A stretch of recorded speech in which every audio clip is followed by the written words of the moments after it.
Le CRIEL, c'est le Centre régional interprofessionnel de l'économie laitière. On est nouvellement Alpes-Massif central, puisqu'on regroupe à la fois la région Rhône-Alpes, Auvergne, Limousin, Corrèze, PACA et la Saône-et-Loire pour la partie laitière, un grand bassin.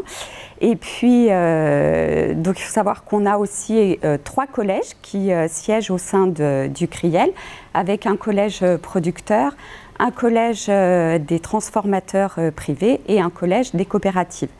Et on a 3 grandes missions qui sont travailler à produire un lait de qualité, faire respecter les accords interprofessionnels entre ces 3 familles, et puis également la communication. Et à peu près la même chose pour Interbev, qui est donc l'interprofession bétail et viande, sauf que là, on a 21 familles qui siègent au sein d'Interbev. Enfin, on sait qu'il y a eu effectivement une grande tornade médiatique et militante vis-à-vis de la viande, mais aussi du lait.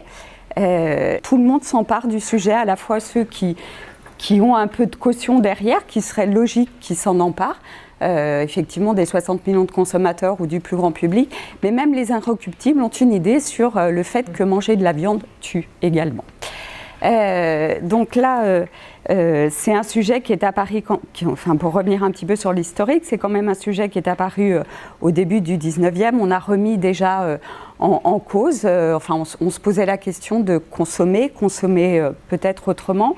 Dans les années 80, on a eu plus de questionnements sur la nutrition, quels sont les apports nutritionnels de ce que l'on met dans son assiette d'une manière générale. Et puis après, un petit peu plus dans les années 90, est apparu, je vous le rappelle, mais la vache folle, la problématique de la vache folle. Donc là, encore d'autres questions qui sont apparues avec, entre guillemets, une découverte aussi de l'industrialisation.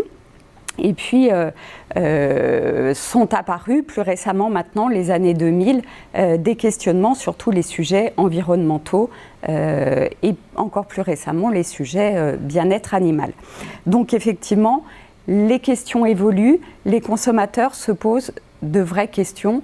On est donc sur ces enjeux complexes, sur un triptyque nutrition-santé, environnement et bien-être des animaux. Donc on a un consommateur qui est de plus en plus exigeant, qui se pose des questions, d'où vient ma viande, d'où vient mon lait, quel est son impact sur l'environnement. Donc là on est vraiment dans notre problématique actuelle, des mots qui sont sortis, la traçabilité, les animaux sont-ils bien traités, des questions donc plus mange-t-on trop de viande, que mangent les animaux d'élevage, quelle quantité dois-je manger, et puis évidemment comment les animaux sont abattus et toutes ces questions qui impactent davantage effectivement les moins de 35 ans. C'est vraiment une jeune cible qui se remet constamment en cause, qui se pose vraiment des questions sur les habitudes alimentaires et c'est aussi un public vers lequel on peut aller à la discussion, qu'il ne faut surtout pas exclure de la discussion. Un socle d'attente avec effectivement un contrat de base qui revient quand même régulièrement. Christelle montrait tout à l'heure des questions de naturalité, mais il y a aussi quand même le prix, la praticité, la sécurité et le goût qui entrent vraiment en ligne de compte. Tout le monde en parle, c'est vraiment dire maintenant on a quand même de nombreux acteurs qui prennent part au débat. Alors on a à la fois des sociologues, des scientifiques, des philosophes, des chercheurs, des politiciens, mais malgré tout, ceux qui font le plus de bruit, qui ont le plus d'impact, ce sont les célébrités. Donc là, on a quand même un panel. Je vous ai présenté un panel de célébrités avec chacun ses vocations, ce qui lui tient le plus à cœur. En tout cas, on sait que ces personnalités ont vraiment un impact et modifient la pensée, notamment justement des plus jeunes, des moins de 35 ans, qui encore une fois vont être vraiment sensibles à toutes ces personnalités qui vont véhiculer des discours sur le véganisme ou le flexitarisme, ou en tout cas consommer moins, voire ne plus consommer du tout, effectivement, de produits issus des animaux.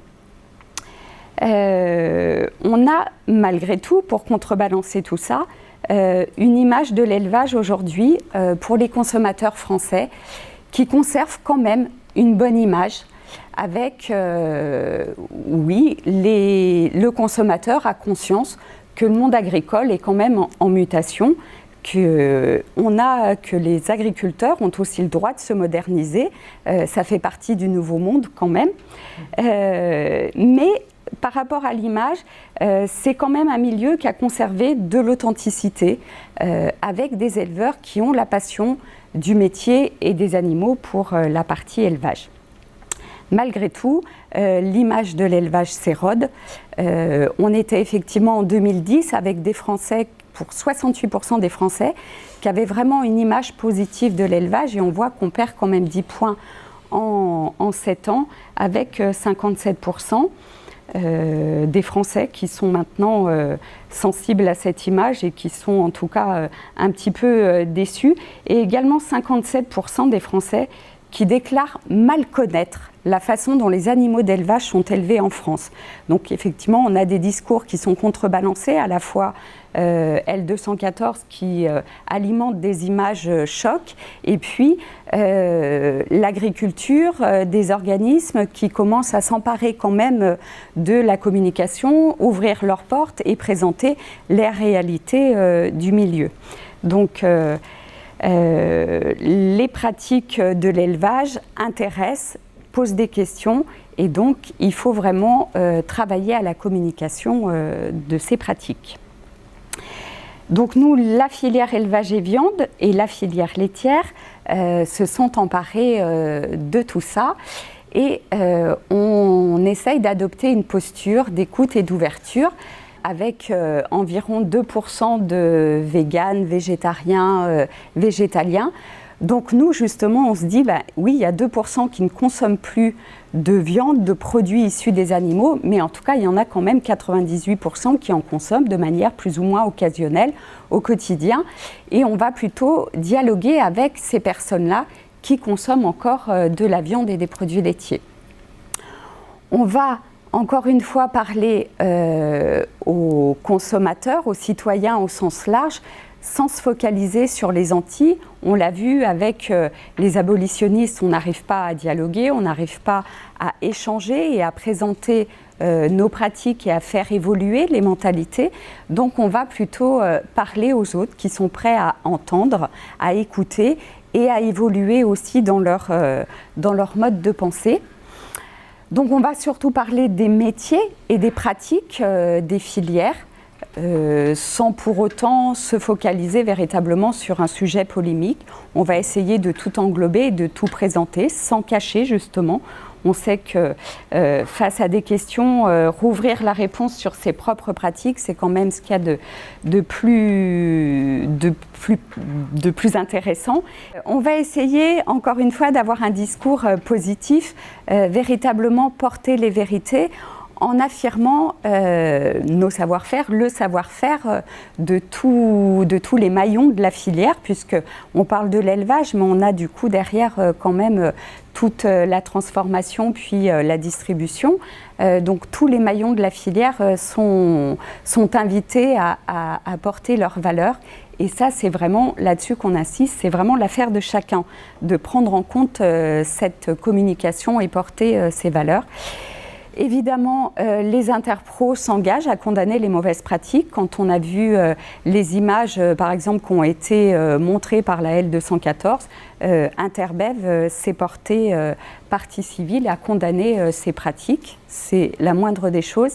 Il faut plutôt montrer les bonnes pratiques et condamner les mauvaises, c'est évident, je ne vous apprends rien.